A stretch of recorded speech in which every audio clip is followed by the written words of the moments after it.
ভাই আমরা উলুবেড়িয়া বাংলা টিভির পক্ষ থেকে এসেছি। আজকে যে জোট নিয়ে বামফ্রন্টের সঙ্গে আপনাদের যে আলোচনা হয়েছে এবং সেখানে দেখা যাচ্ছে যে ফরওয়ার্ড ব্লক অনেক রকম বিচারিত কথাবার্তা বলছেন, এবং আইএসএফের পক্ষ থেকে আপনি কি ক্লিয়ারেন্স দেবেন এই বিষয়ে যদি কিছু বলেন? এটা কি বুকে লাগাতে হবে?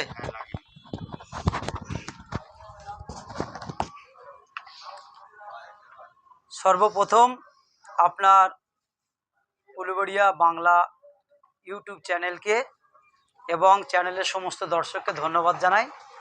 আশা রাখবো আপনারা সত্যের জন্য সত্য বার্তাটা মানুষের কাছে পৌঁছাবেন। জোটের কথা যেটা বলছেন, সর্বপ্রথম থেকেই তৃণমূল সরকার এবং বিজেপি গভর্নমেন্টের বিরুদ্ধে যারা দেশকে ভালোবাসে, সংবিধান ভালোবাসে, দেশের মানুষকে ভালোবাসে, যিনারা গণতন্ত্রের পক্ষে, তিনাদের সকলকে ঐক্য হওয়ার ডাক দিয়েছিলেন আমার দলের চেয়ারম্যান নওশাদ সিদ্দিকী। তিনি বলেছিলেন বিজেপি তৃণমূলের বিরুদ্ধে মহাজোট করে লড়াই করতে হবে। প্রথম থেকে বলে আসছেন, সেই জায়গাটাতে দাঁড়িয়ে আছে নওশাদ সিদ্দিকী। এখনো পর্যন্ত জোট করে লড়াই হবে এই দুই শক্তির বিরুদ্ধে, তৃণমূল বিজেপি। কিন্তু আমরা টিভির পর্দায় দেখছি অনেকে অনেক রকম কথা বলছে। জোট কি হবে না হবে, দলের চেয়ারম্যান রাজ্য নেতৃত্ব আছেন, আলোচনা হবে, আপনারা জানতে পারবেন। যেটা আপনি ফরওয়ার্ড ব্লকের কথা যেটা বললেন, দেখেন, আমরা যেটা জানি জোটের মানে এইটাই, কোনো একটা অশুভ শক্তিকে হারাতে গেলে যার যেখানে ক্ষমতা তাকে সেখানে লড়াই করতে হয়। সেই জন্য জোটের নিয়ম হচ্ছে, যেখানে সিপিআইএম এর ক্ষমতা বেশি, সংগঠন মজবুত আছে, সেখানে সিপিআইএম লড়বে। যেখানে আইএসএফ এর ক্ষমতা আছে আইএসএফ লড়বে। যেখানে ফরওয়ার্ড ব্লকের ক্ষমতা আছে ফরওয়ার্ড ব্লক লড়বে। যেখানে কংগ্রেসের ক্ষমতা আছে কংগ্রেস লড়বে। কিন্তু এটা তো এখন দেখছি সেটা হচ্ছে না, যে যার মতো কথা বলছে। তো এ বিতর্কিত আমি যাচ্ছি না। আমি যেটা বলতে চাই, যেরকম ভাবে আমার হাওড়া জেলার মধ্যে কিছু কিছু জায়গায় কয়েকটা বিধানসভায় আমাদের স্ট্রং টিম আছে, হাওড়া জেলায় বেশ কিছু বিধানসভায় আমার স্ট্রং টিম আছে।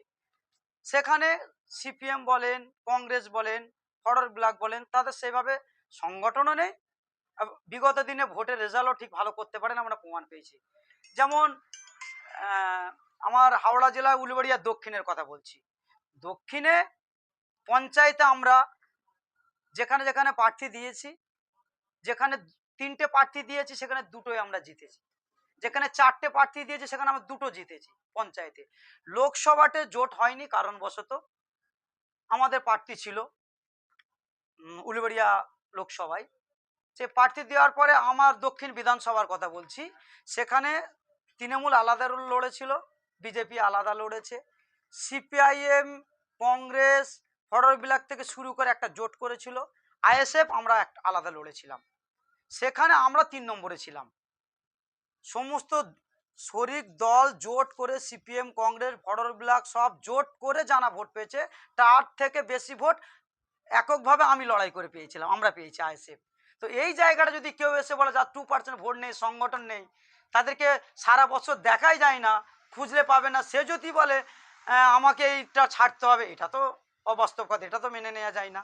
এই ধরনের কথা অনেকেই বলছে, এই কথাগুলো আমরা গুরুত্ব দিচ্ছি না। আমার দলের চেয়ারম্যান নওশাদ সিদ্দিকী সর্বসময় মানুষের হয়ে কথা বলে এবং মানুষের জন্য কথা বলে, সংবিধান বাঁচানোর স্বার্থে, মানুষকে বাঁচানোর স্বার্থে ডাক দিয়েছেন ঐক্য হবার। এই ডাকে যে আসবে আসবে, না আসবে আমাদের একা লড়তে হবে, চেয়ারম্যান যে নির্দেশ দেবে। আমাদের তো যেখানে আমরা বলেছি যেখানে আমাদের ক্ষমতা নাই সেখানে গিয়ে যে আমরা লড়বো, এটা তো আমরা বলি না। নওশাদ ভাই প্রথমে থেকেই বলেছে যে যেখানে যার ক্ষমতা বেশি, সংগঠন বেশি, সে সেখানে লড়াই করবে। পরিষ্কার বলছি, দক্ষিণ কেন্দ্রে, আমার উলুবেড়িয়া দক্ষিণ কেন্দ্রে যেভাবে সবাই জানে, যেভাবে আইএসএফ লড়াই করবে, সেখানে কি সিপিএম করতে পারবে? ফরওয়ার্ড ব্লক করতে পারবে?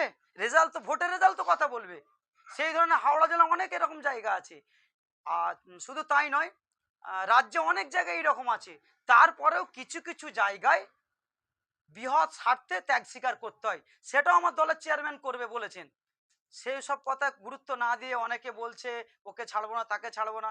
এখান থেকে বুঝে নিতে হবে, যারা ঐক্যবদ্ধ হয়ে তৃণমূল এবং বিজেপির বিরুদ্ধে লড়াই করতে চাচ্ছে না, বুঝে নিতে হবে। মুখে ফুটালি দেখাচ্ছে যে আমরা তৃণমূলের বিরুদ্ধে, বিজেপির বিরুদ্ধে, তলে তলে সব সব নাগপুর থেকে পরিচালিত হচ্ছে, এটাই আমি ভাববো। যদি দেখা যায় এই দুই অশুভ শক্তির বিরুদ্ধে যারা লড়াই করতে আসবে না, বাংলার মানুষকে বুঝে নিতে হবে এদেরকে নাগপুর থেকে পরিচালনা করছে, সামনে শুধু মানুষের দরদ দেখাচ্ছে, এটাই ভেবে নিতে হবে। আমরা জোটের পক্ষে, আমার দলের চেয়ারম্যান প্রথম থেকে জোটের পক্ষে। যার যেখানে সংগঠন মজবুত আছে সেখানে লড়াই করতে হবে, প্রয়োজন পড়ে ত্যাগ স্বীকার করতে হবে এই দুটো শক্তিকে হাঁটানোর জন্য, দেশ রাজ্য বাঁচানোর জন্য। বলছিলাম দাদা, 2026-এ আপনার উলুবেড়িয়া লোকসভায় বিধানসভা আপনি প্রার্থী দেবেন? নিশ্চিন্ত দেখ, দেয়া তো উচিত, আমার কর্মীরা স্ট্রং আছে। কারণ দেখেন, শুধু জায়গা দখল করে রাখার নাম জোট নয়, আর পরিবর্তন করতে গেলে ত্যাগ স্বীকার করতে হবে। আপনি কিছু পারবেন না, সেখানে ধরে বসে থাকবেন, এখান থেকে আমি কি বুঝবো আপনি পরিবর্তন চান না, মুখে বলছেন। আপনারা ভোটের অঙ্ক হিসাব করে দেখে নেবেন বিগত দিনে যে আমার উলবেড়িয়া দক্ষিণে কারা স্ট্রং আছে, আমতায় কারা স্ট্রং আছে, জগৎবল্লভপুরে কারা স্ট্রং আছে, আরও রাজ্যে কোন কোন জায়গায় যারা কারা স্ট্রং আছে। আমরা তো বলছি না 294 জায়গায় প্রার্থী দেবো। এই এখনো পর্যন্ত টোটাল পশ্চিমবাংলায় আইএসএফ এর কিছু কম বেশি 150-150-র ওপরে, 150টা বিধানসভার ওপরে মজবুত সংগঠনের কাজ চলছে। আমরা তো বলছি না 150 টাকায় প্রার্থী দেবো, নওশাদ ভাইজান তো এটা বলেননি, বুঝতে পেরেছেন না? আমার হাওড়া জেলার মধ্যে দক্ষিণ কেন্দ্র থেকে শুরু করে অনেক কটা কেন্দ্রে, বাগনান, এদিকে সাঁকরাইল, এদিকে জগৎবল্লভপুর, এইসব পাঁচলা আমাদের সংগঠনে স্ট্রং আছে, এই জায়গায় আমরা লড়াই করতে পারবো।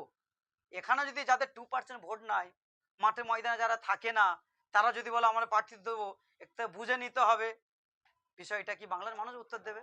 ডাল মে কুছ কালা হ্যায়, আর কিছু বলছি না।